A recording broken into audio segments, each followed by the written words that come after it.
的人也纷纷失踪，师生们仓皇逃离，这座百年高校彻底荒废。今天你们将作为学生重新进入这座高校，重演当年事件。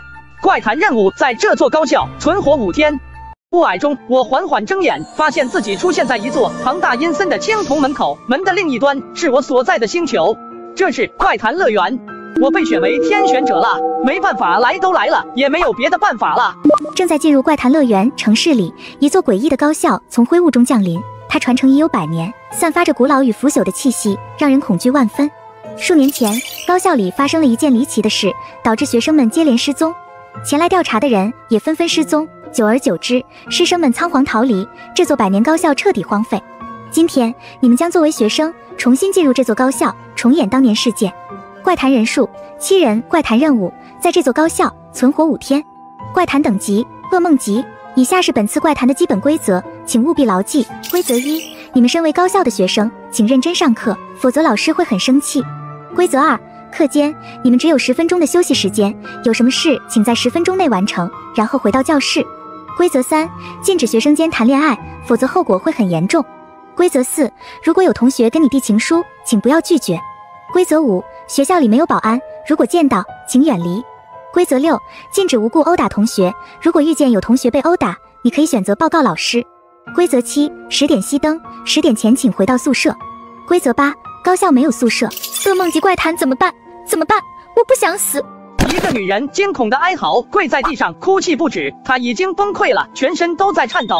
奇怪的是，只不过她的头顶上顶着一个幽蓝色的文字“98公主”，其他几个天选者头顶也有类似的文字。这些文字是天选者在初次被召选时依照现实身份而获得的怪谈称号。每个人的称号都有特别的能力，也是怪谈乐园赋予天选者们天赋，跟选手能否活下去息息相关。那么我的称号是什么？系统激活，恭喜宿主获得天赋幸运星。幸运星每进入一个怪谈，宿主将获得最适合当前怪谈的称号。当前称号：人见人爱。称号特性：人见人爱，发动后将会对你死心塌地。果然，在众人平平无奇的护士、律师、插画师称号中，我的称号显得格外的亮的呢。各位大家都来了，我们还是先分析规则，想办法度过当前的怪谈再说吧。规则只有8条，也不知道哪个规则是错误的，我们怎么活命啊？规则越少，陷阱也就越多，我们只能逐步分析。规则1跟规则2看上去是错误规则的几率很小，按照这2条规则来推测，我们接下来要做的是在教室里认真上课。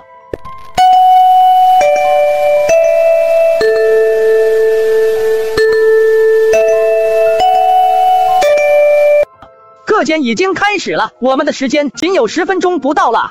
在这几分钟里，我们必须要清楚自己在这座高校的身份。确实，找到我们自己所在的教室是当务之急。我看向那名律师，在场7人里，也就眼前这人可以交流，其他几人都陷入了恐惧和焦虑当中，到现在还没恢复冷静。我在身上摸索了一下，果然从衣服里搜罗出一张学生证来。港城高校高3 2班星才。各位都翻翻你们的身上，应该也有各自的信息。其他几人见我有此举，也纷纷从身上找到了各自的学生证。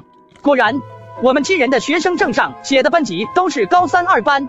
既然知道了班级，我们必须在上课之前用最快速度找到教室的位置。各位，我是一名律师，你们应该选择相信我，我们应该选择抱团，千万不要自顾自单人行动。那么大律师，你怎么看现在这种情况？我转头看去，然而所见都是看似正常的学生，不过那些教室的标牌都是空白的，我们根本不知道自己的班级在几楼的哪一间教室。死局啊，这是！我不想死啊！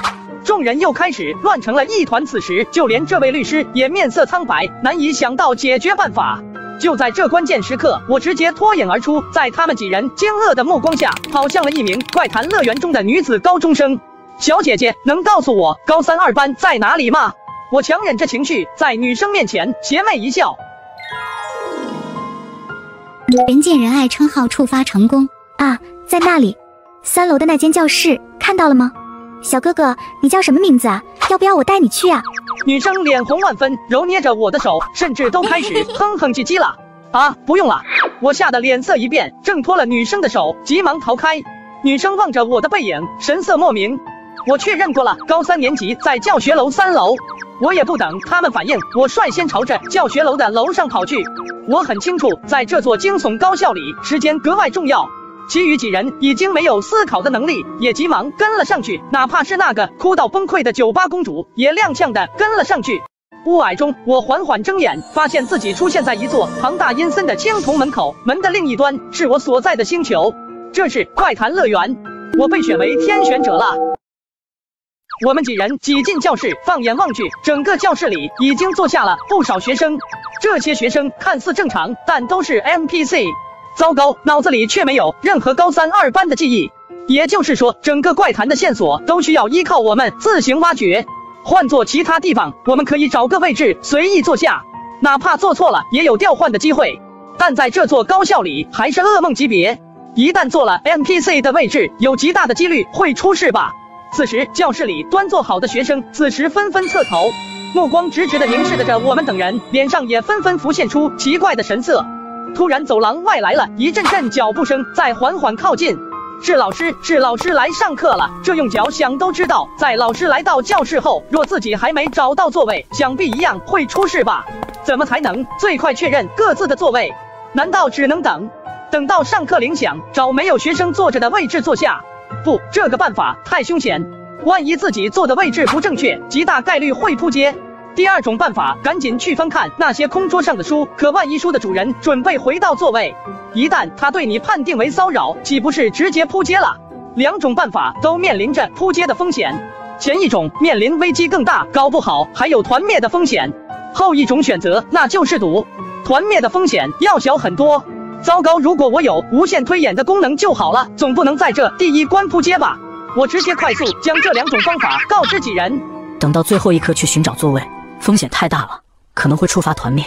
我们最好去翻书，反正只有12个位置空着了，正确寻找到位置的几率很大。作为律师，在现实里整天与原告被告的律师打嘴炮，这点分析能力还是有的。你们呢？有什么办法可以推测出座位？要不我先去吧。我的称号能力是亲和力，可以短暂安抚 NPC， 哪怕我得罪了 NPC， 也可以释放称号能力，不会被 NPC 淘汰，反而还排除了一个错误选择。小护士勉强笑道，她其实也很害怕，不过想到自己称号的能力至少可以豁免一次扑街，又提起了一些信心。她走到一个空位上，小心翼翼地翻看桌上摆着的书，只是这本书上的名字并不是我们7人中的任何一个，她选错了。小护士摇了摇头，继续开始核对下一个座位。这时，一道极为阴沉的声音此时在小护士的身后响起：“你在干什么？”啊！小护士的脸色惨白，惊恐地叫出声。她那湛蓝色的护士称号微微闪烁，然后那男生的脸上的神态竟然缓缓退却，变成了一个正常的高中生。然而男生恢复的脸色几个呼吸间又变得恶毒起来。刹那间，扑街开始了。护士的安抚能力竟然没办法彻底将男生彻底安抚下去，仅仅片刻便失去了作用。KTV 公主受不了这血腥的一幕，直接吐了出来。其余几人也不好受，脸色微微泛白。再等下去，无异于坐以待毙。老师快来了！就在此时，我的余光瞟到一抹身影，在教室的角落，座位上一张熟悉的脸，让我眼睛一亮。告诉我们的位置各自在哪里？话落，我眼前一黑。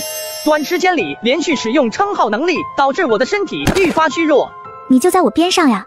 至于他们，分别在……女生的目光恍惚，但还是红着脸，连续说出了几人的位置。还愣着干什么？快找到自己的位置，立刻坐下！就在这千钧一发之际，咔嚓，门开了。一名上身穿着黑色制服，下身搭配短裙丝袜，戴着一副金丝眼镜的年轻女老师走进了教室。好险，差一点，就差一点便出事了。这家伙已经2次带着我们度过生死危机了，跟着他或许能度过这个噩梦级怪谈。学校严禁学生出现染发行为，你是在公然违反校规。染发？那个黄毛？我猛然朝着黄毛的方向看去，后者此时脸色苍白，满脸惊恐。不要，我没有违反校规，我爱好是插画，有点特殊也是正常的。老师，如果你不喜欢，我现在就可以把它给剪掉。不用了，不遵守校规校纪，你的头留着也没用了。你跟我来一趟办公室，其他人上自习，不允许交头接耳。等我回来时候抽问你们，我昨天让你们回家必备的问题。我不知道那名黄毛的下场是什么，我只听到了一阵阵的鼻边抽打的声音。我也有悄悄的跟上去看，但是最后好像迷路了，我并没有找到老师的办公室在哪里，气得我又麻溜的溜了回来。雾霭中，我缓缓睁眼，发现自己出现在一座庞大阴森的青铜门口，门的另一端是我所在的星球，这是快谈乐园，我被选为天选者了。大约半小时后，老师又走了进来，他拿着戒尺扫视着下方的一众学生。现在抽问，昨天让你们回家背的关于羊肉的100种吃法，你们背的怎么样了？这话一出，不只是我们几人，教室里其他 NPC 的脸色也变得苍白。看来这些 NPC 也是怕老师的啊。就你了，你来回答下。老师，我一紧张就记不起来了，能不能我背诵给我的同桌听？突然，老师的脸色肉眼可见的阴沉下来，瞬间走到了男生面前，黑暗瞬间将男生笼罩，一阵哀嚎，男生消失在教室。那么下一个，新才你来背诵吧。老师的戒尺一指，我差点当场吓傻了。整个班级那么多人，偏偏就抽到了自己。这么诡异的教材，内容的多离谱，我怎么可能知道？哒哒哒，老师踩着精致的高跟鞋从讲台上缓缓走了下来。我知道，当老师走到我面前时，我就可以去见我太奶了。老师，我知道关于羊肉的100种吃法。第一，新鲜出身的幼羊需要拌入血沫，有利于皮肤美白。第二，大肠刺身吃的时候不能洗太干净，要故意保留一丝原味。第三，羊肉切片的时候搭配丝袜奶茶最好。第四、第五、第六，我不慌不忙，缓慢地背诵着，声音清朗，没有半点卡壳。此时，老师的眼里已经没有冷意。不错，看起来你回家用功了，能背这么多。坐下吧。就在此时，我的同桌露出了温柔而又得意的笑容。就在老师选中我的时候，他就已经把桌面上的书翻开了，上面的内容正是我需要背诵的内容。不错，很不错。下课后，新才同学来一趟我的办公室。怎么回事？我明明背诵了出来，安全地回答了老师的问题，为什么会叫我去办公室？难道我的小把戏被他看穿了？不过无论如何，自己肯定必须要去。噩梦级副本，如果不去，一旦拒绝的话，必然会触发扑街的规则。只是去了之后会面临什么，我还真的难以猜测。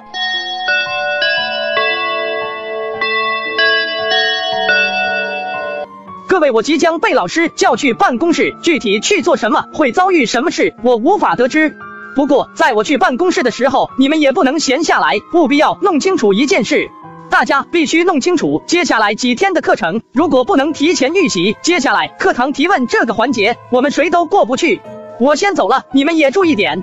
走廊上，老师的身影已经远去，我只能快步追了上去，紧紧跟在后面。你最近很不用功啊，一篇课文都背得那么艰难。作为班级里的学习委员，你在学习上可不能落下。学习委员，原来自己在高3、2班竟然还有这样一个身份，这是之前并不知道的信息。当然，叫你来并不是为了这件事。你应该知道，咱们学校里禁止学生间谈恋爱，可我们班里这样的风气已经出现了。你知道是谁吗？我记得规则3禁止学生间谈恋爱，否则后果会很严重。原来老师找我来办公室是想从内部攻破，一点点问出班里的具体情况啊。老师，我也不知道呀，我整天忙着学习呢。咱们班的升学率可是相当重要的事呢，对吧？老师，你也不想咋班的升学率降低吧？你说的很对，我希望你监督班级里的同学，一旦发现谈恋爱的学生，一定要汇报给老师。此刻，老师的眼眸已经彻底黑暗，周身散布着寒气。不对啊，这些和老师通风报信的一般都是班长啊，他找我干什么啊？就在此时，我眼眸余光看到了一张白纸，上方密密麻麻的写着学生的名字，当然我的名字也在上面，后缀上还写着学习委员4个字。不过上方并没有班长的职位。更不对劲的地方是，班级里一共40个座位，但是这张白纸上却仅仅只有35个名字，怎么回事？少了5个，是一开始就没有那5名学生，还是已经失踪了？不对，要是班里只有35名学生，何必摆放着空的桌椅在那里？也就是说，高3、2班原本有40名学生，但是有5名学生失踪了，甚至包括班长也在其中。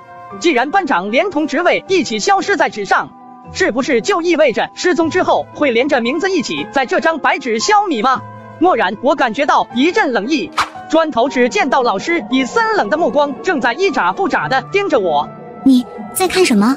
老师阴恻恻说着，已经从椅子上站了起来，眼镜下的双眼一片漆黑，好似深渊一般。眼眶四周也浮现出一道道黑色的裂纹。雾霭中，我缓缓睁眼，发现自己出现在一座庞大阴森的青铜门口，门的另一端是我所在的星球，这是快谈乐园。我被选为天选者了。我心念一动，赶紧道歉，老师，我只是陷入了沉思，再仔细回想，班级里谁有谈恋爱的可能性？老师深深看了我一眼，慢慢的从黑化的状态恢复过来。难道仔细观看这份名单会触发扑街？突然我眼睛一亮，一个胆大疯狂异想天开的想法猛然从心底涌上心头。果然，老师的脸上露出茫然的神色，看向自己的目光已经无限轻柔。老师，这上面是不是少了5个名字？没有，我们班只有35人。可是老师，教室里为什么有40个座位？我只能小心翼翼地硬着头皮继续问道。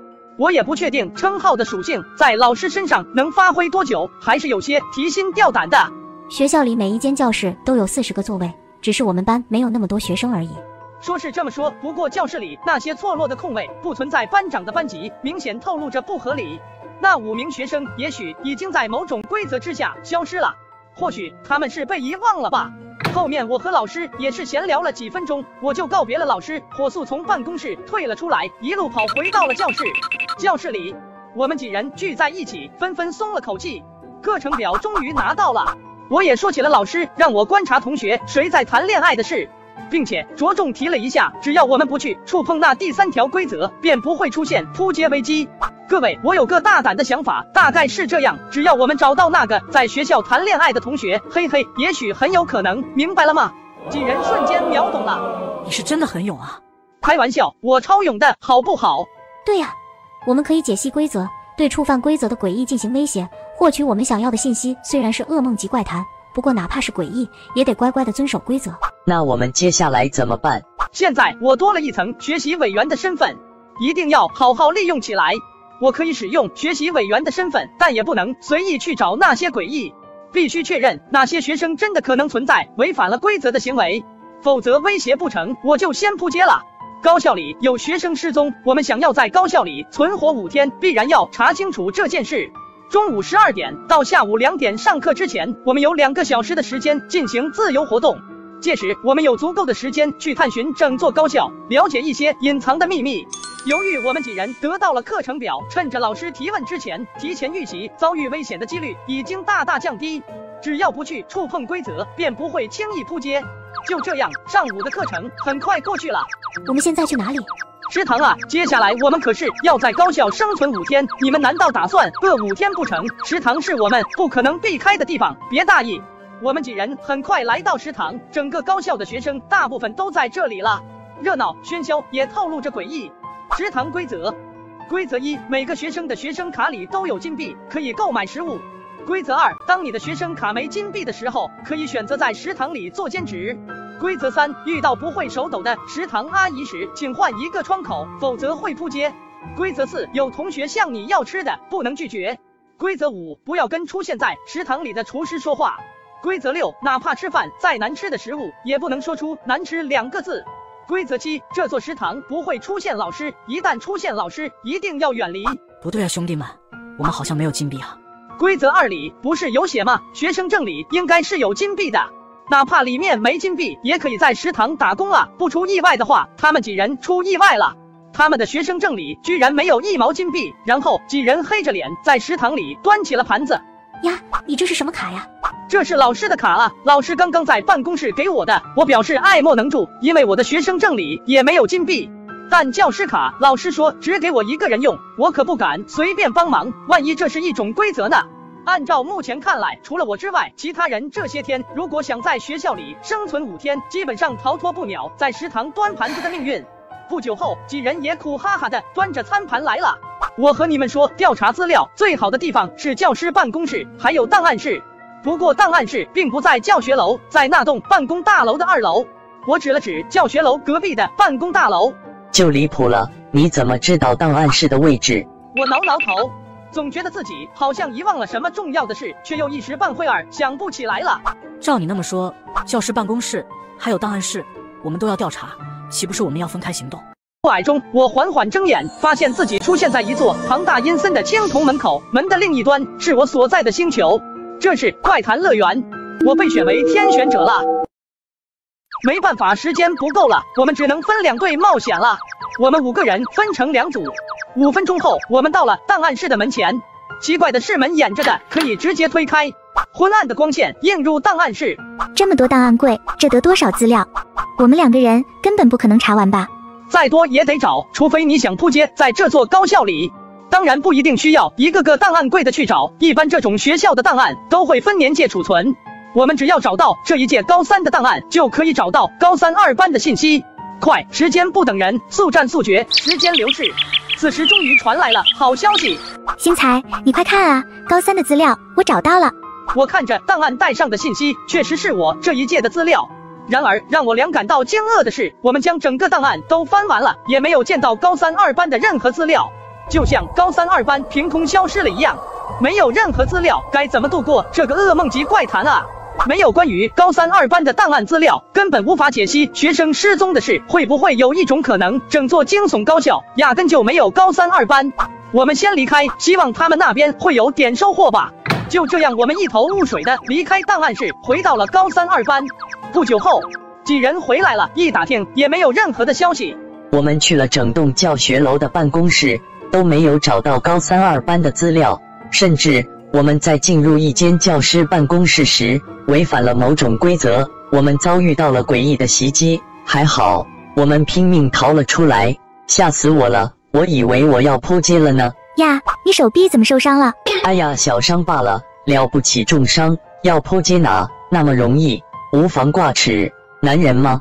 哎呀，没事的，虽然我们什么也没有查收到，但是我们进怪谈这么久了，我们团队里并没有人扑街，已经是万幸了。你们可别忘了，这不是一般的怪谈啊。不错不错，说得很对，至少目前为止没有发生扑街案件。下午上课的时候，我的同桌竟然递过来一张白色爱心卡纸。这个是给你的，给你的。我有一种直觉，这个女孩不简单，学校里禁止学生之间谈恋爱，一旦接了这一封情书，那么极有可能会违反规则。不过只要不给老师发现的话，那就没事。理论上只要不被发现，应该没事吧？清禅是吧？你知道咱们班里有学生失踪啊？我不知道啊。星财，教室里很危险，如果可以，千万不要待在教室里。教室当然危险，整个学校的资料里压根就没有高3 2班的存在。自己似乎找到了线索，但是还没完全找到。不过我看眼前的清禅仿佛知道什么，但好像在忌惮什么。放学后，小树林旁边的公园等我。星财，刚刚我使用了称号能力，短暂迷惑了诡异同学。他说教室里很吵，似乎无数可怕的东西在他耳边环绕。就离谱了，他自己不就是诡异吗？还能有比他更加可怕的东西？他还说了什么没？没有了，不过他提出了要跟我单独约会，并且还给了我一份情书。我翻开情书，整个全是无意义的告白，部分字眼十分露骨，甚至到后边还进行了扑街威胁。行啊，这小子原本打算利用一下你的，但这位同学除了恋爱脑，好像利用价值并不高，而且今天晚上就要对我们天选者小队的人下黑手了，好像没什么留着的必要了。谨慎起见，还是做掉比较好。老师就是这个人，给女生递情书，还强迫女生跟他约会，这就是证据。我说过，学校里禁止学生之间谈恋爱。那男生惊恐万分，想要逃走，却被老师浑身散发的黑雾笼罩，哀嚎一声，彻底消失。下午的4节课很快过去，清禅拿出了一张旧照片，照片上有2个女生，其中一个是气质动人的清禅，另外一个女生穿着有些陈旧的衣服，有种小家碧玉的气质，两人都很漂亮。照片上的女生是我的好朋友，她其实也是高3 2班的，可是除了我，其他人都忘记了。甚至上午的时候，我们班还有35人，但是下午的时候只有30人。失踪的同学都被遗忘了。我知道你是外来者，你还记得你们一起来了多少人吗？我犹豫了半晌，诚实道4个。其实你们一共来了7个人，但是另外3个人都扑街了，2人扑街在了教室，还有一个应该是扑街在教室办公室里。只是你想不起来了。清禅的话仿佛是一道晴天霹雳，让我震惊不已，后背一阵发凉。雾霭中，我缓缓睁眼，发现自己出现在一座庞大阴森的青铜门口，门的另一端是我所在的星球，这是怪谈乐园，我被选为天选者了。进入怪谈的一共7个人，但是扑街了3个，但是自己的记忆在某个时刻竟然被抹除了。可是明明自己还记得食堂的规则，记得档案室里并没有高3、2班，记得自己用称号能力迷惑了诡异老师，还拿到了他的教师卡。可笑的是，我居然唯独不记得那些失踪的人。我明白了，那间教室可能有极为可怕的诡异之处，它可以抹去这座高校关于高3、2班的一切信息。那你为什么你还记得这一切？我不知道，我也不知道为什么自己还会记得那些同学。那你还记得那些人是怎么消失的吗？我不记得了，不记得了。清禅的痛苦似乎加深了，一缕缕青灰色的幽雾从他的身躯散发出来，看来自己已经触及到了清禅的虾人规则了。要不是自己称号的功能，只怕这时候自己已经被瞎了吧。好了，想不起了就不想了，不要勉强自己。以清禅掌握的信息还不足以让自己安稳度过整个怪谈，甚至我感觉整件事变得更加可怕起来。自己的记忆会消失，关于高3、2班的一切资料信息都会消失，哪怕再怎么调查，到了某个时刻都会忘记。清禅，下一次进入教室，如果我忘记了什么，你就告诉我一切。行，没问题，我答应你。可是我又思考了一番，觉得这样还不保险，万一清禅进入教室之后也出了某种问题呢？清禅，照片借我用一下。线索1，怪谈里存在着抹除记忆的诡异。线索2，高3、2班的资料不存在于档案室，不存在于教师办公室。线索3，教师办公室具备着开门杀的规则，轻易不要前往，除非老师让你去。线索4，高3、2班教室上午时有35名学生，下午余下30名学生。线索5，怪谈任务7人进入，已扑街3人。做好这一切后，又把旧照片给藏了起来，万一去班级里记忆又消失了，可以翻出来看看这些信息。难怪之前是觉得自己遗忘了些什么。来到食堂，终于找到了几人，我将记忆被抹除的事说了出来。什么？我们的记忆被抹除了？这怪谈也太可怕了。从现在开始，我们从班级里出来，前往何处都要小心翼翼，万一记忆有一段被抹除了，那也许真就离扑街不远了。可怕的还不是这个，高3、2班上午的时候有35人，下午的时候仅有30人，有5人失踪了。你们说晚自习的时候会剩下多少人？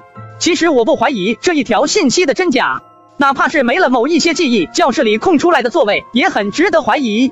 既然在教室里会扑街，那我们为什么还要去教室？难道你忘记前2条规则了吗？不去的话，你扑街的会更快，那该怎么办？去的话也扑街，不去的话也是扑街。别慌，我们应该还没有那么危险。不过你们刚刚说你们的同桌已经出现了异常，听到了诡异的声音，很可能他们会是下一批消失的学生。这一点我们可以回教室里验证一下。就在晚自习要上课的前5分钟，我们几人发现，加上我们在内，整个班级仅剩下了24人。下午放学到晚自习的2个小时里，又少了6名学生。然而就在我们几人坐下不久后，我们的记忆再一次被抹除了。很快，清禅发现了我不对劲，偷偷地递过来一张纸条。我一一看去之后，瞬间明白了自身的处境。这个怪谈居然玩得这么绝，动不动就抹除自己的记忆。终于在几分钟后，班级里又有几名同学异常了起来。我直接抓住机会，快步向前，告诉我，你现在在干嘛？这位同学，请你让开，我好像听见了有人在叫我。就这样，他们如同陷入幻听般的状态，离开了班级。那几名被诡异侵蚀的学生依旧没有消失，但已经走出了高3、2班的教室。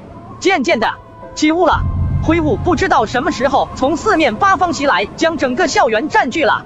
此时学校内可见度低得可怕，雾霭中一道接近2、3米高的庞大身影在灰雾中蠕动，一瞬间将他们拖入了黑暗当中。雾霭中，我缓缓睁眼，发现自己出现在一座庞大阴森的青铜门口，门的另一端是我所在的星球，这是怪谈乐园，我被选为天选者了。我靠，阿珍你来真的啊，没必要玩得这么绝吧。2人神秘消失后，周围的雾霭开始缓缓退散，昏暗的灯光又穿透了迷雾，依稀能见周围的景物了。走吧，今夜小心一点，只要不违反其他的怪谈规则，想必不会出现什么危险了。毕竟我感觉他是一批感染的。终于晚自习结束了，星财，现在我们去哪里？其实我和你们说，我根本没有想过去寻找宿舍，哪怕真的有，我也不想住进去。谁知道宿舍里会有什么恐怖的规则？万一大半夜的时候诡异室友出现什么变化，只怕逃都逃不掉。档案室是安全的，今晚我们4人在档案室轮流守夜，应该没有什么问题。大家小心，从明天上课开始，学生会更少了，我们被诡异找上的几率都增加了。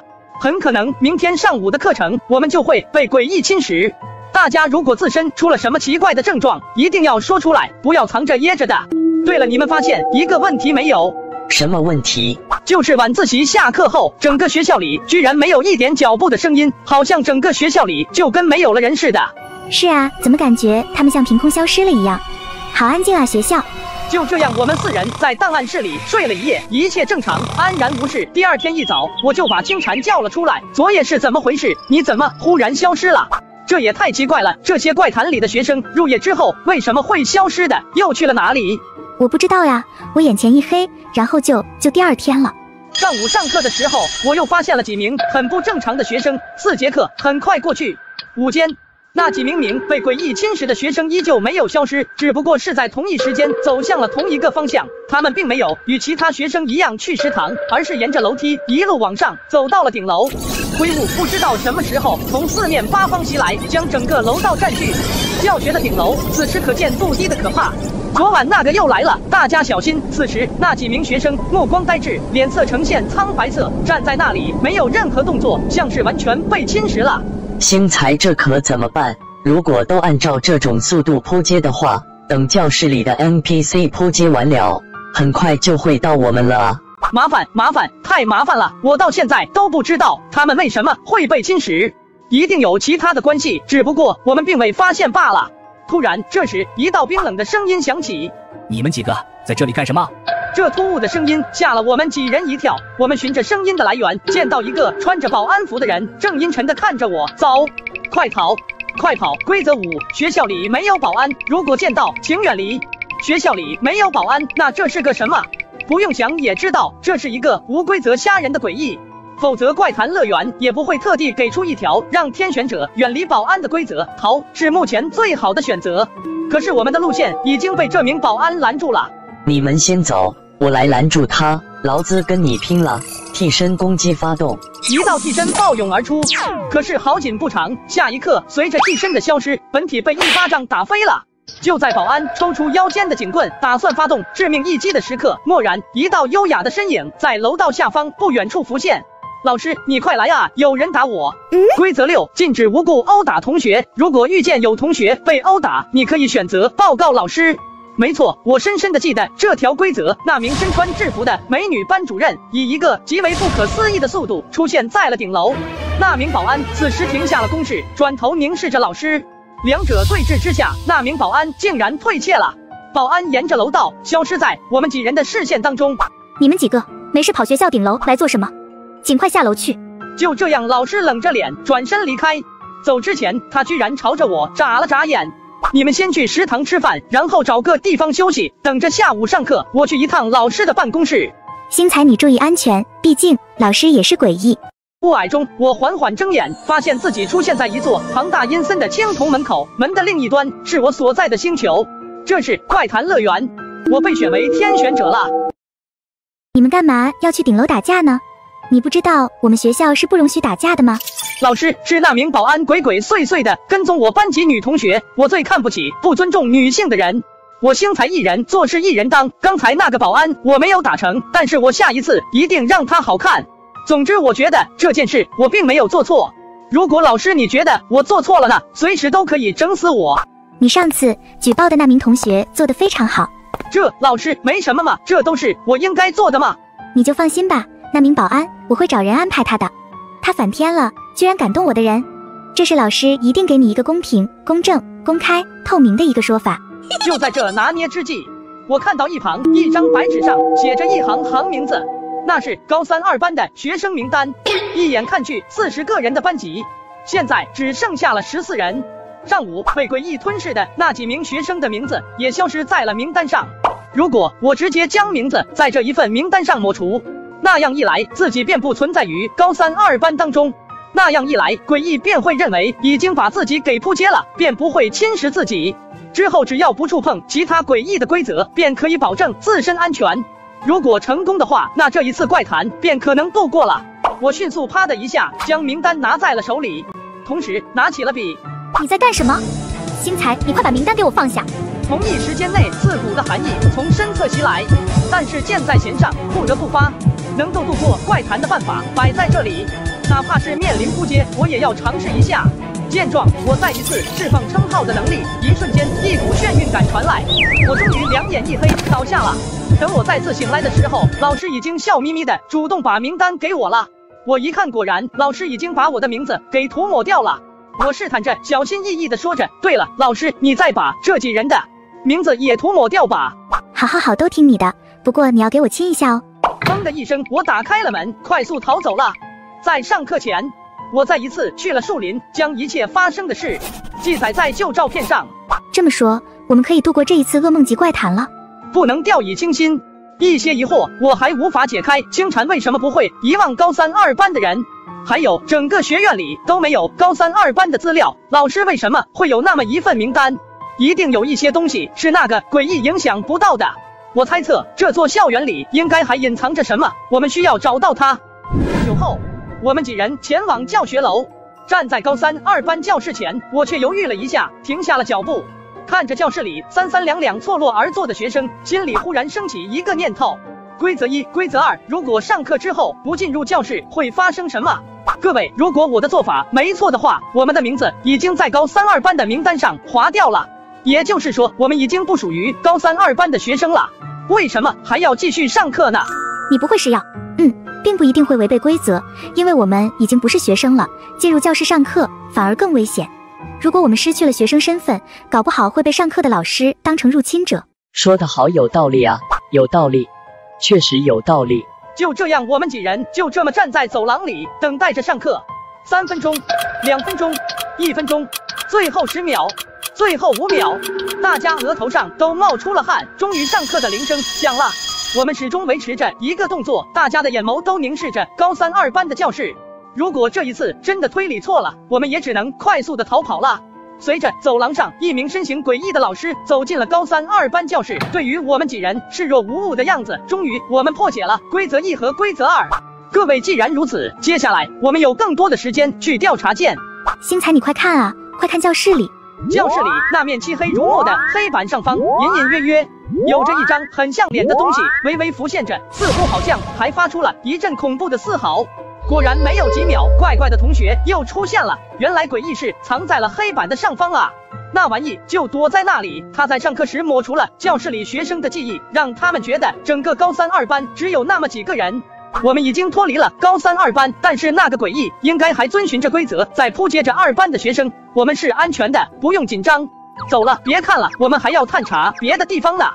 数年前，高校里发生了一件离奇的事，导致学生们接连失踪。前来调查的人也纷纷失踪，师生们仓皇逃离，这座100年高校彻底荒废。今天你们将作为学生重新进入这座高校，重演当年事件。怪谈任务在这座高校存活5天。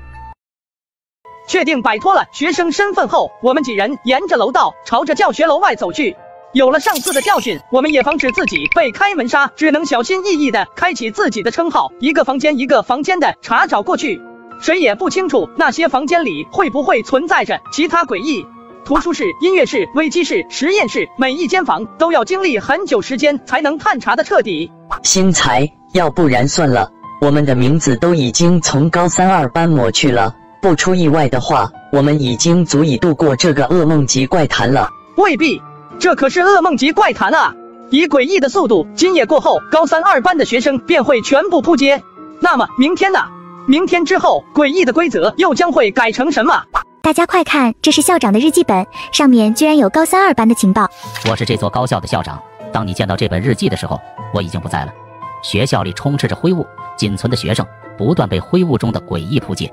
那个诡异，他要扑街所有人才会罢休。如果前来救援的同志们发现了这本日记，请你们一定要找到校园执法队的同学们，也许他们能帮助你。一不要相信任何人，二不要试图逃出学校，不安全。三禁止同学之间发生群殴事件。四带红色臂章的人很危险，如果有人见到，请尽快远离。当您被他们发现并被叫住时，千万不要逃跑，停在原地接受检查。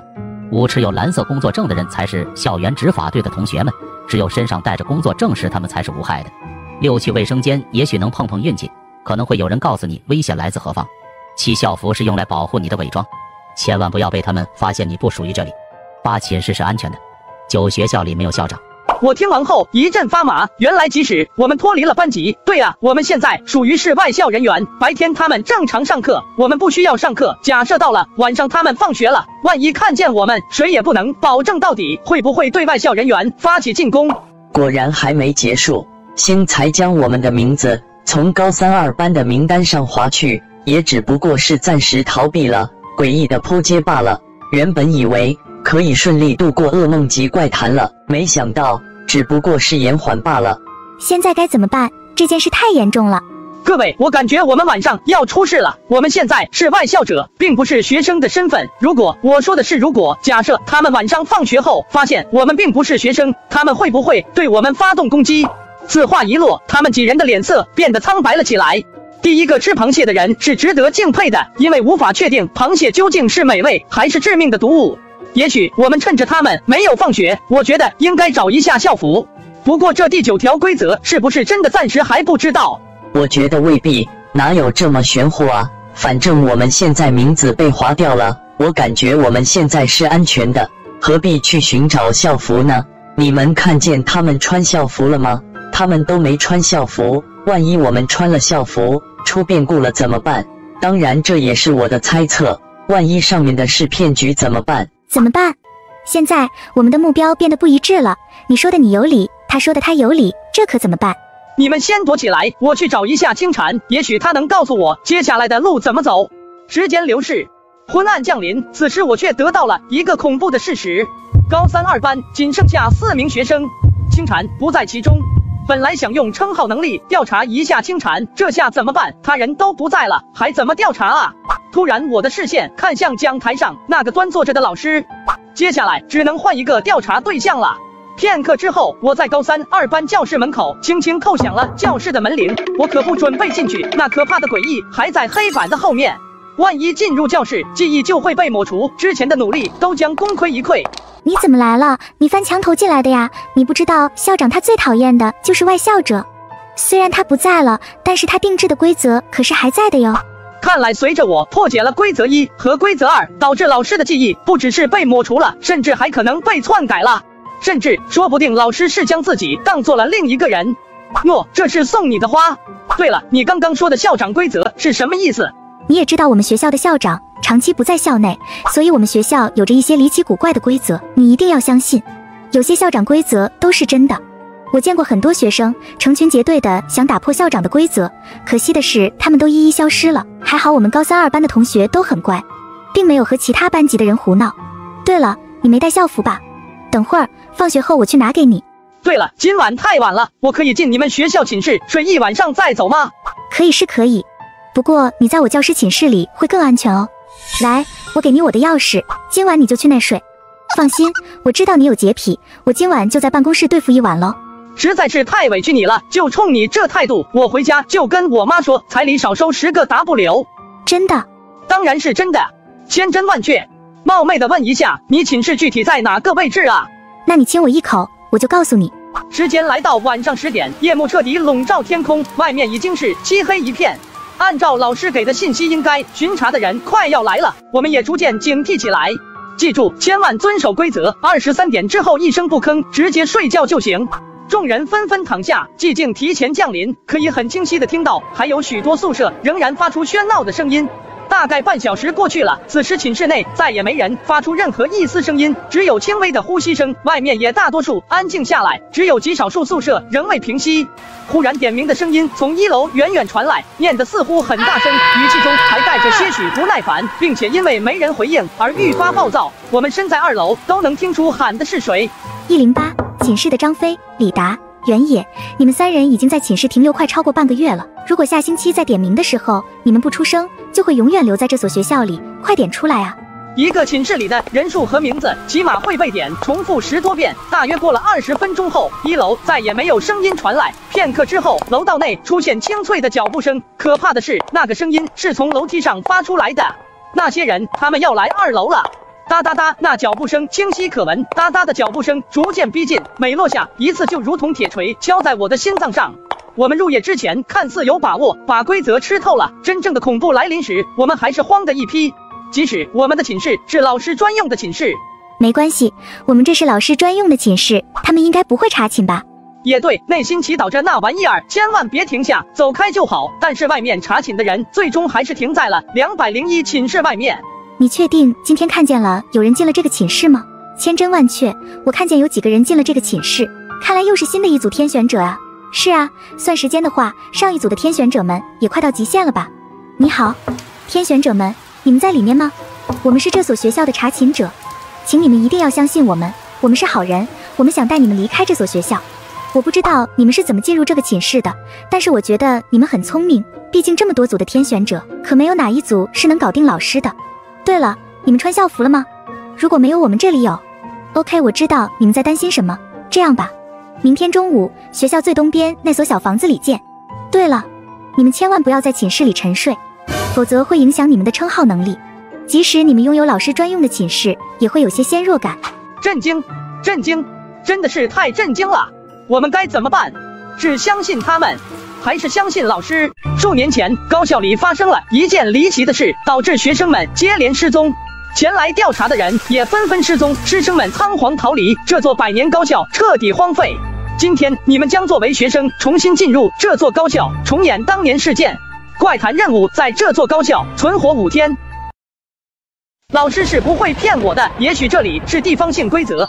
突然，天花板上掉下来一张纸条：寝室守则：1、禁止夜不归宿；2、每晚23点为熄灯时间，23点之后会有学生会成员查寝，查寝时所有学生必须待在宿舍内，查寝于0点结束。3、查寝结束后，无论发生任何事情，凌晨2点前都不要开门。4、听到门外有人点名时，千万不要回应。5、未违规的情况下，宿舍内很安全。6、每间学生宿舍只有4个人，请确保宿舍内是4个人。如果发现人数出现差错，这并不是错觉，请在30分钟内恢复正确人数。7、倘若您不幸违反规则，请到门牌号颜色为白色的宿舍过夜，每人只有1次。注意，白色门牌号的宿舍除规则6外的其他规则仍然生效。8、夜间可以暂时离开宿舍，但在外逗留总时长不要超过40分钟。9、教师寝室无需查房。果然不让人省心，在寝室生存的难度看上去也不低，甚至还要高于其他地方。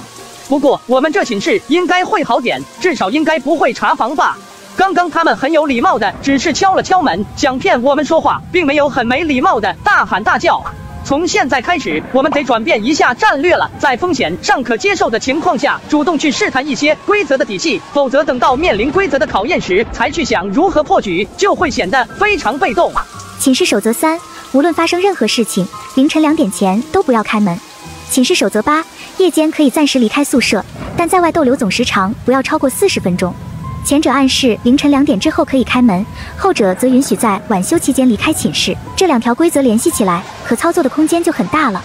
在凌晨2点以后，只要不超时，就可以随意离开寝室。那这段时间想干什么，不是都可以？于是我们选择主动出击，打算出去探索一番。走廊里漆黑一片，观察许久也没有异动，我们便大胆地走出去，站在窗边看向楼外。离开窗边，从走廊一边走到另一边，每经过一个寝室，就透过门上的窗户往里瞟一眼。走到尽头，2楼的宿舍已经有1/4空置，变成无人居住的白色宿舍。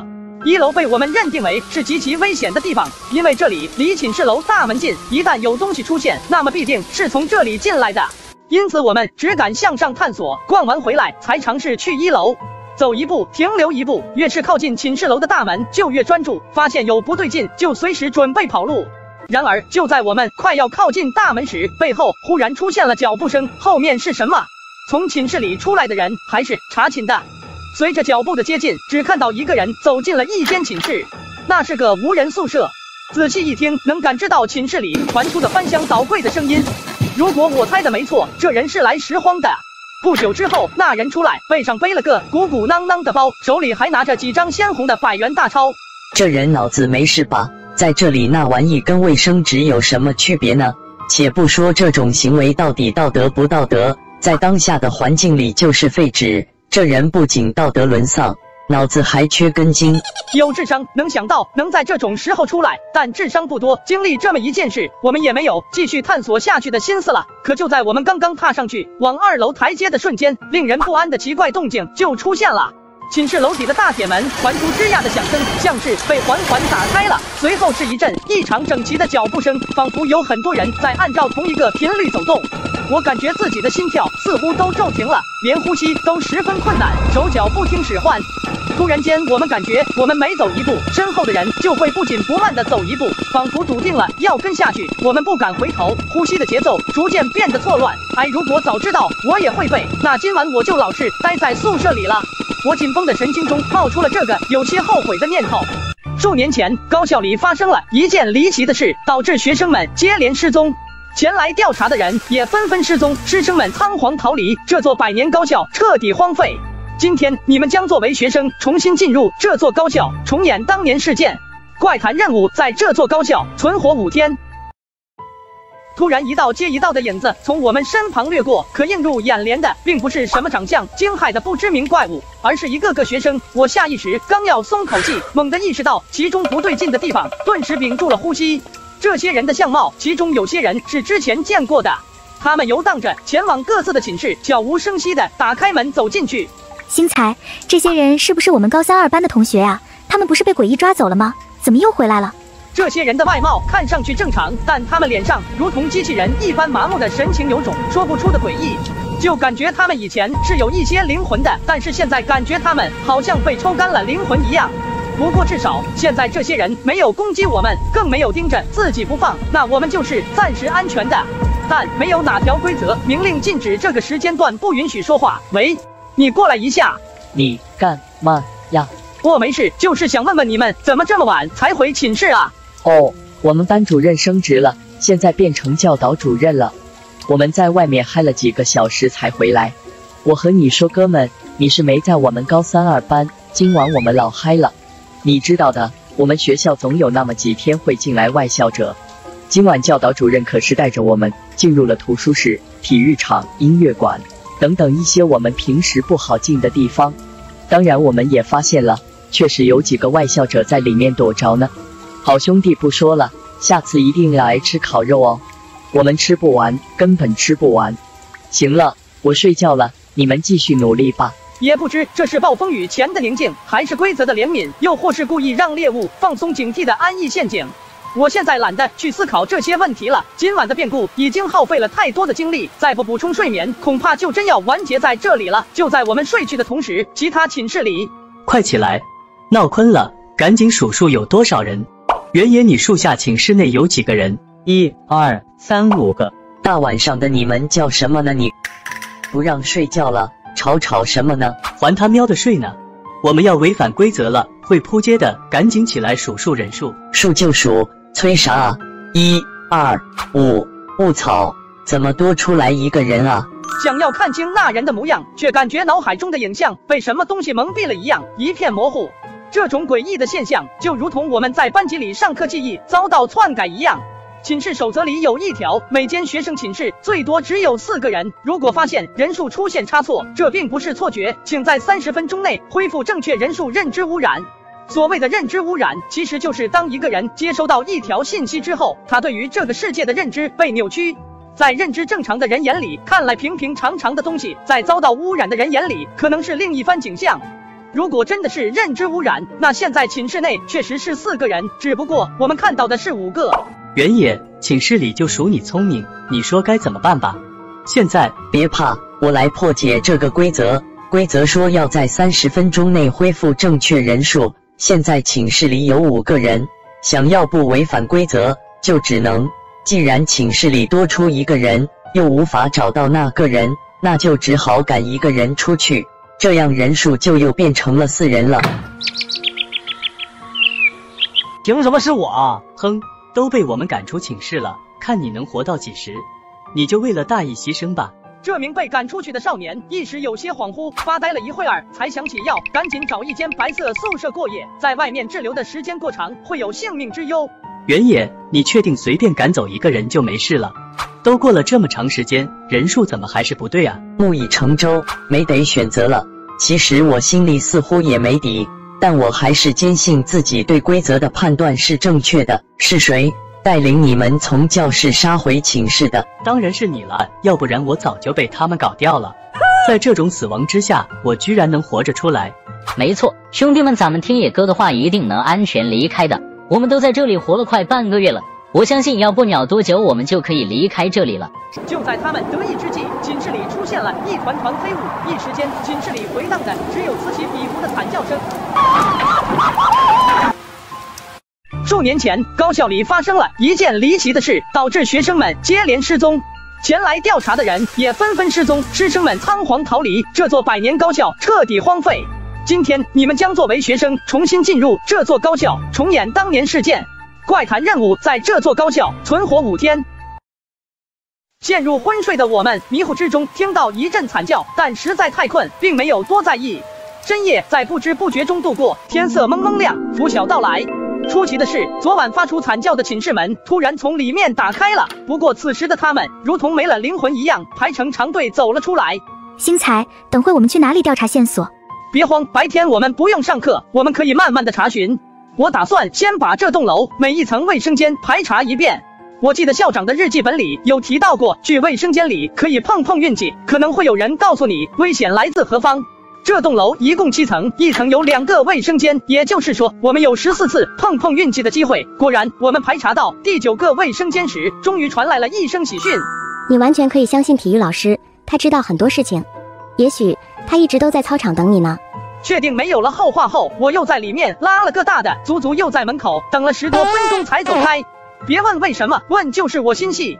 各位，刚刚卫生间的线索可能是逃生方法的关键，即使不是，也对后面几天的生存大有裨益。我们几人的运气还不错啊！本来这条规则就是相当于玩游戏抽卡的，我们运气好罢了。抽了9次才出，也算运气好。你知道什么是秋秋飞车吗？如果你玩过秋秋飞车，就知道免费必得、永久 A 车这4个愿望，它能帮你实现3个。没想到在这个学校还有人记得要强身健体。说实话，你们是开学季当中第一批来上我体育课的人。体育老师的声音很慈善，有种平易近人的感觉，会让人不由自主地放下戒备。你们几个虽然穿着校服，但我知道你们几个并不是学生。瞬间，我们几人快速施展出各自的称号能力，退避三舍，以防万一。说不怕扑街是假的。放心，在我的体育课上，没人会伤害你们。对了，你们还没吃早餐吧？来，拿着我这张食堂饭卡去吧，他们会给你一些正常的食物。谢谢老师，我们确实从昨晚到现在没吃过饭，但是无意冒犯老师，我如何才能相信你所说的话？就当体育老师思考着如何回答我们时，远处的大铁门传来摇曳晃动的刺耳声响，有人推开大门进来了，带着红色臂章的人缓缓出现在我们视野当中。我记得很清楚，校长日记里有提到过，带红色臂章的人很危险，如果有人看见，请远离。当你被他们发现并叫住时，千万不要逃跑，停在原地接受检查。喂，你们几个大早上在操场干什么？逃课啊？为什么不去上课？突然，体育老师跨步上前，给了一人一个大匕首。随后，体育老师将这些人劈头盖脸一顿鸟语花香，在体育老师的面前，却如同犯了错受训的孩子。这些人站成一排，被鸟语花香的不敢抬头，就连脸上的表情也是委屈巴巴，快要哭出来的样子。谢谢你，老师，你救了我们的命。你们能来上我的课，就是我的学生，保证你的安全也是我的义务。我不会允许有其他人来破坏课堂，无论对方是谁。老师，赶走他们不会对你造成影响吗？反正我自我感觉带入角色就能看清很多事情，以这种角度来思考，我觉得公然违抗学校秩序这种事影响不小，很可能会受处分，即使这个人是教师。对我来说不痛不痒，倒是你们，如果我不出手阻止，你就要扑街在这里了。好了，孩子们，时间不多了，那些混账估计很快就会去通知主任了，到时候我就保不了你了，抓紧时间把要问的问完，然后离开这里。对了，老师，请问寝室里到底安全不安全啊？你们的寝室只要不触及规则就没事。不过我记得寝室里不能常住，好像会削弱你们原本的智商，会让你们慢慢变得呆呆的。总之一句话，能住也能住，但是不要住太久。记住了，不要在寝室里多管闲事，有些人也许是他们放出的鱼饵。那么，老师，我们该怎么安全的离开这所学校？果然，这种直白的问题还是不能问答出来答案啊。不过老师离开的时候送了一张红色的教师卡给我们。1分为2的虎符咒，我只能提醒到这里了。祝你们好运连连。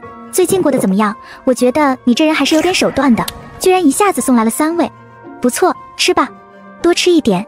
食堂可没有这些好东西给你吃哦。对了，有点事情想拜托你。由于我们从昨晚就没吃饭，离开操场后，我们直奔学校的食堂。一走进食堂，我就看到那些人的表情和身体姿势根本就不像正常人，表情僵硬，样子根本就不是在吃饭，倒像是在完成指令的机器人。星财，我有一个疑问，是他们违反了规则变成这样，还是这些人原本就是本地人？他们这些人，有的人是我的同伴，还有的是违反了规则的人。他们以前也是天选者小队的人。我靠，老兄，你哪位啊？怎么自来熟一个啊？对于这种热心肠的人，我们直接扭头就走了。阿姨，帮我们来一份果子狸炖水鱼边，要大份的啊，快点！只见这位阿姨疯狂的在加各种配菜，我扭头就走了。想骗我没门，我只能换个会手走的阿姨。在看到我走后，打饭阿姨的微笑消失了，取而代之的是一瞬间，像是眼睁睁看着猎物逃走的猎人。我们在吃饭的时候没有出任何差错，虽然中间有个小插曲，厨师问你加不加菜，或者说些今天的饭菜怎么样，符不符合我们的口味，总之就是想引诱我们开口和他说话。当我拿出体育老师的饭卡后，他就默默地离开了。解决完了这顿饭，迅速又离开了食堂。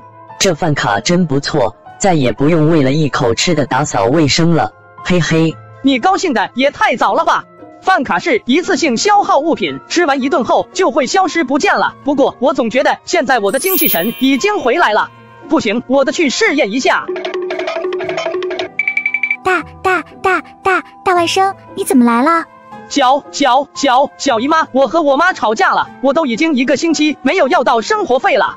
大外甥，你还没吃饭吧？来一起吃点啊。不用，我吃过了，还是打包吧。芜湖起飞，这些东西我们留着晚上吃，晚上我们就不来了。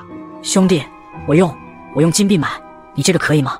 我差点笑傻了，这饭菜可不是规则食堂里的饭菜，我怀疑我小姨妈给的饭菜肯定不是普通饭菜。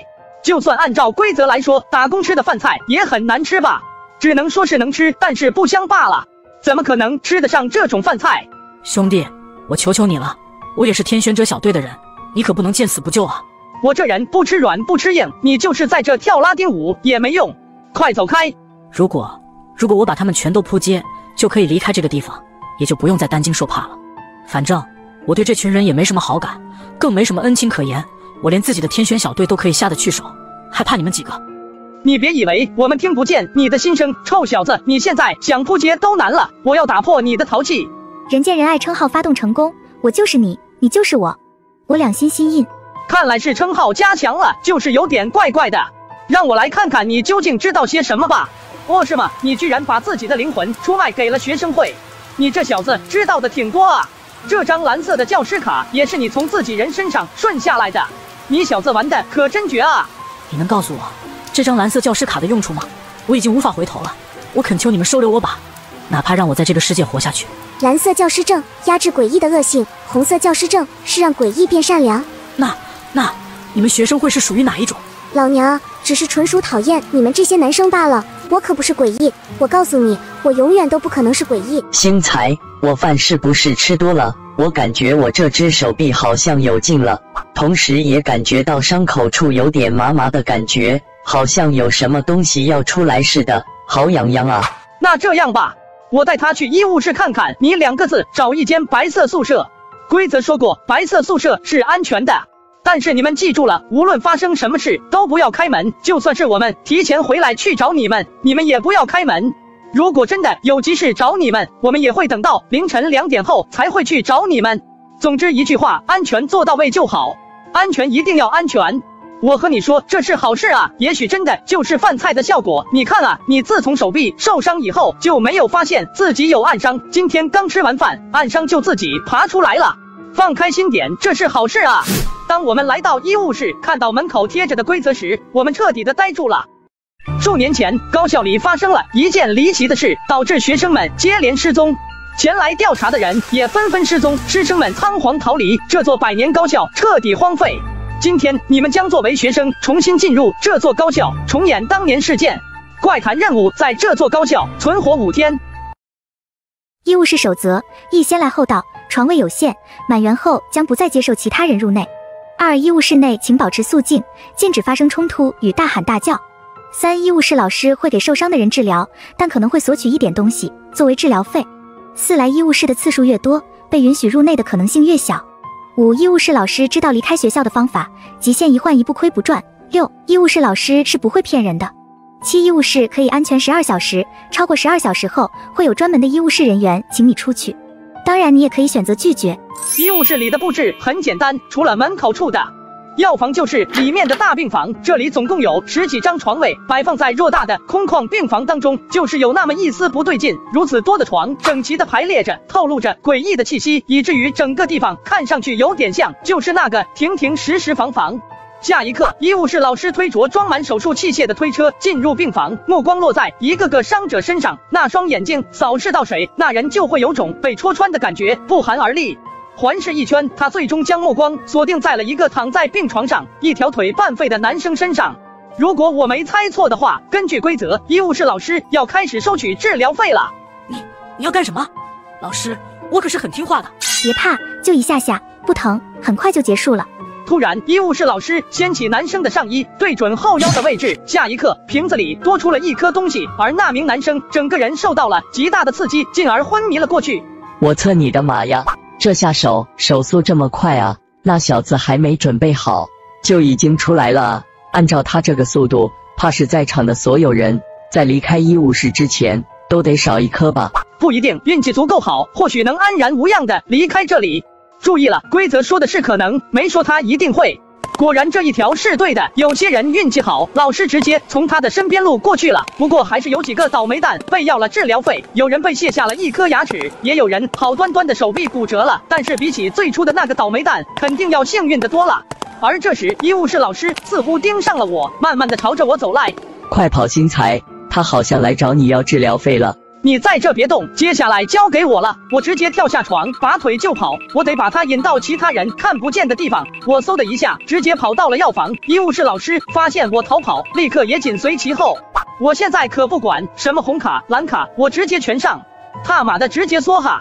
我早就掏出红色证件、蓝色证件，在门后躲好，就等医务室老师过来了。只要他闯进来，就发起偷袭。瞬息而至，我屏气凝神，朝着他身后偷袭过去。当即，这个女人的脸上就露出困惑的神情，之前的冷酷与凶狠全然不见。这是病假单，今晚10点，校门口会停有大巴车，你是哪个班的，就上对应数字的校车，千万不能上错了。放心，老师，我是2班的，我记得我的班级。2班？你是2班的呀？我记得我们学校没有2号校车啊。我在听到这个答复的瞬间，还没来得及继续问，身后突然传来一声：“你俩在这干什么的？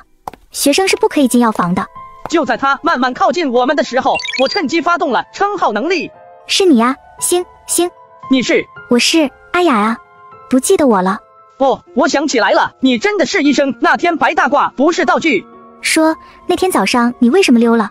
因为我得了病，这不我就来看医生了嘛。骗子我都带来了，也顺便来看看你过得好不好。你这个王八蛋，说话还是这么迷人啊。哦对了，刚刚听你们说什么校车啊？刚刚有几个高2班的学生过来装病，要拿几张病假单，非要说什么要坐校车离开，我都和他们说了很清楚了，我们学校什么校车都有，就是没有2号校车。这不，我在这里充当烂好人，毕竟呢，谁不想要几张病假单出去玩玩啊？哎呀，我还以为什么事呢。没事，他们总会回来的。其他班级的同学我不知道，但是这唯独那几个2班的同学，我是了如指掌。放心，他们会回来的。就是没有2号校车，他们出去也是白搭罢了。不像我这么机智，我就没和他们一起出去。那是，如果你想出去玩，我这里有几张病假单。算了吧，我还是好好学习吧。我其实也出不去，因为我也是2班的。我不知道我们2班到底做错了什么，会被罚没有校车。我真是服了。说完这些话，我直接摔门就离开。我知道现在并不是恋战的时候。数年前，高校里发生了一件离奇的事，导致学生们接连失踪。前来调查的人也纷纷失踪，师生们仓皇逃离，这座百年高校彻底荒废。今天你们将作为学生重新进入这座高校，重演当年事件。怪谈任务在这座高校存活5天。果不其然，我出来没几分钟，老师也出来了，还暗示了我跟他走。喝茶，你不要生气了，我知道你想出去玩，用不着生气呢，有我呢。那我这有几张病假单，你们坐上我们医务室老师专用的校车就可以。真的可以离开吗？不是说要坐上相对应的校车吗？这个嘛，反正……此话还没有说完，我只见老师身上慢慢的浮现出了一丝丝危险的气息。我知道我已经不能留在这里了，可能触犯了某些规则的红线吧。你们2个快点出来，我们已经找到逃生的办法了，现在立刻马上来到我所在的位置。我靠，不是说白色寝室是安全的吗？怎么这么容易就被精神污染了？这不是精神污染，这是我用我称号的能力来寻找你们的。快点出来！瞬息之间，我的脑袋变得晕晕的，看来称号能力是加强了不少，但是这也太消耗体力了。等我醒过来的时候，已经是晚上8点了。你是说我们可以拿着病假单坐上相对应的车，离开这所学校？是的，我们演示的是2班学生，就对应2号校车，但是医务室老师说了学校里没有2号校车。不过另一位老师说了，我们可以拿着这病假单坐他们的医务室专用的校车离开。你们现在听好了，我把他们俩的原话一字不落的说给你们。这是病假单，今晚10点校门口会停有大巴车，你是哪个班的就上对应数字的校车，千万不能上错了。2班，你是2班的啊？我记得我们学校没有2号校车啊。我这有几张病假单，你呢坐上我们医务室老师专用的校车就可以。他们俩的原话就是这样的。那很简单啊，直接没有2号校车，我们直接乘坐医务室校车就可以了啊。不对劲，不过你是哪个班的，就上对应数字的校车，千万不能上错了。这句话什么意思啊？如果这句话是对的，我们不就坐错校车了吗？在称号的影响下，他们是不会说谎的，也就是说，很有可能这2个都对，只不过是2人的立场不同罢了。停都停一下，我机智地分析了一下，我们现在是扮演2班的学生，就应该上对应的校车。没有这个对应的校车，那我们就上医务室的校车。喂，各位记住，你们每个人的举止都会关乎到我们所有人，任何一个失误都是致命的。此次行动势在必行，不能生便是扑街，我们已经无路可退，出发。按照老师给的指示，我们在跨出校园的时候拿出了病假单，果然随着病假单的消失，门口的压迫感瞬间消失不见了。为了怕有什么变故出现，我们蹲在路边的一片灌木丛边上，开始了漫长的等待。终于，整点的钟声从远处传来，一缕灯光也出现在校门外的街道上。校车缓慢地行驶着，车头的挡风玻璃上都贴有一个巨大的数字标识，1号、3号、4号、5号。终于，最后一辆医务室校车出现了。没错，只要登上这辆车，我们就能离开这所学校了。一排排校车整齐地停在路上，不约而同的刹车发出排气声，校车的门缓缓打开，仿佛在欢迎着乘客的加入。我们直接从草丛里蹦了出来，欣喜若狂地奔向那校车。就在我们即将上车之际，前方缓缓行驶来一辆校车。没错，我们最担心的事情终于还是在这一刻发生了。怎么办？我们到底上哪辆车啊？不是说好的没有2号校车的吗？你们只有1分钟时间选择上车的车辆，请你们几位快点做出选择。各位不用担心，不用担心，我们已经尽力做了自己能做的，现在轮到我们为自己选择了。时间太短，根本来不及分析了。为了防止我们被团灭，我们几人只能各自分开，选择2号车和医务室车了。其实我也不知道我自己选择的车辆对不对，但是没办法了。1分钟后，引擎启动，校车在轰隆的雷声中缓慢地行驶着。在弥漫着浓重雾气的道路上，根本看不清前方有着什么。这条公路仿佛无穷无尽一般，永远走不到尽头似的。无论最后的结局如何，我们双方都在心里默默地祈祷着。不知道过了多久，渐渐的，我们几人都在极度的疲劳之中陷入了昏睡。我们一定要活下去啊！